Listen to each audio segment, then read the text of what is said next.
Khurumjari mayam, Indigenous Manipuri foods na mayam ohanba magtada taram nokchari. Ngasindi yendem soibum eronbagi mathel amamuk yengminarase, adudi haunaba tawrase ko. Eronbada changadaba machalsing sida leizare. Champut tawnaba machalsingsu sem saba loizare. Tunghanbise tawnaba maru marang khara totse ahanbada thum hapjare. Black pepper half teaspoon ama lauzare. Fish masala so half teaspoon ama lauzare. Machuna teaspoon ama lauzare. Morok asubase half teaspoon ama lauzare. Hojik totnaba tawrage ko.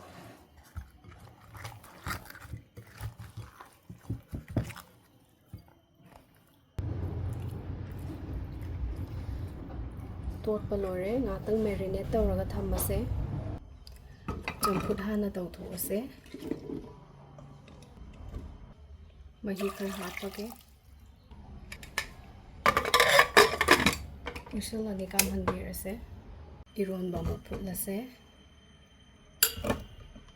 Umorok tudi phutpada hapjararoi. Mahi hapchalase. Ngari sungansel horase. Mundripo kambirase ko. Maroi soiba horase. Tilaudagi hana hekta hozarage ko.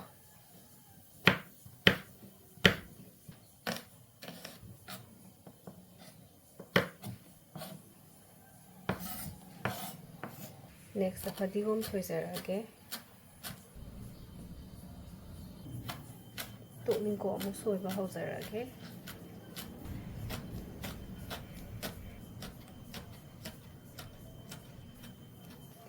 Mayang to namuk soiba horase.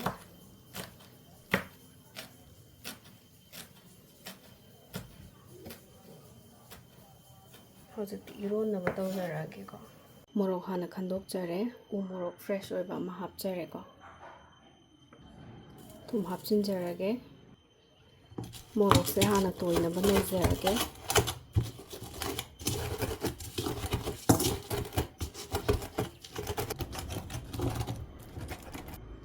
Ngari anganbado amu hapnaba tawrase ko.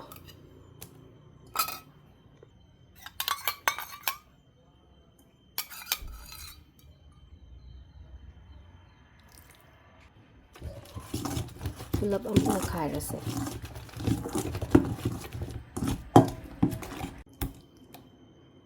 Eronbagi potse hapthajare. Hojikti eron thoase.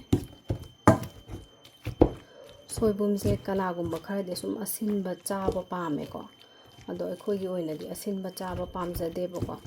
Aduna soibum se thumga phajana nairaga ising sabung tawbaduna anira ahumlak adumaina nairaga ising asabana amuk chamthokpa amuk naiba amuk chamba ko thum hapaga adumaina ahum marirak tawjarabane aduna kaisu sindrebo ko.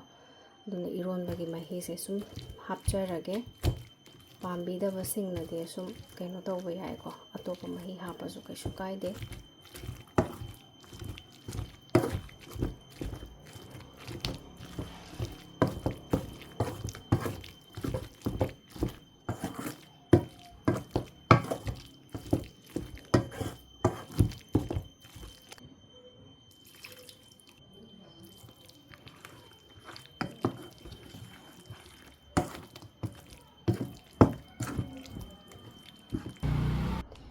Mahisidi apamba changda sum hapiro.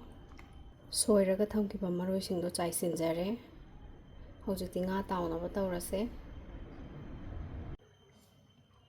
Thau sumulle nga hapa hozarage.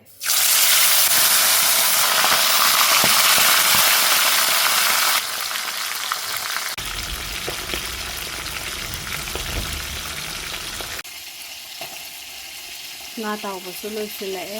Plating tawjarage.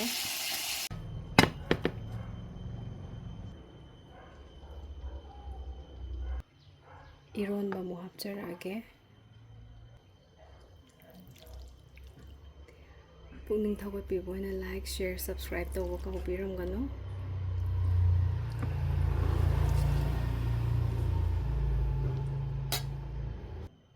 Adudi mathanggi blog ta mo unarase. Khurumjari mayam.